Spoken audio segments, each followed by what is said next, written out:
కన్యా రాశి వారికి జనవరి 2024 నెలలో గ్రహ స్థితిని పరిశీలిస్తే కొంత అనానుకూల పరిస్థితులు ఎక్కువగా కనిపిస్తున్నాయి. అష్టమ గురువు ఉన్నప్పటికీ కూడా వాళ్ళ ఇన్వెస్ట్మెంట్లలో, లాటరీల్లో ఏమైనా ధన విషయంలో లాభం జరగడము, అత్తగారి ద్వారా ఏమైనా సొమ్ము లభించడము, అలాగే కొత్త వస్తువులు ఏమైనా గిఫ్ట్ ద్వారా రావడం లాంటివి జరగడానికి అవకాశాలు ఉంటాయి.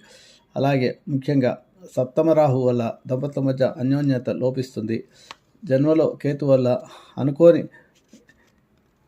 తెలియని డయాగ్నోసిస్కు అందని అనారోగ్య సమస్యలతో బాధపడే అవకాశాలు ఉంటాయి. జాగ్రత్తగా ఉండాల్సిన అవసరం ఉంది. ఫుడ్ విషయంలో కూడా కొంత ఆహార విషయంలో జాగ్రత్తలు తీసుకోవాల్సిన అవసరం ఉంది. చతుర్థంలో వ్యయాధిపతి అలాగే తృతీయ అష్టమాధిపతి రవికుజుల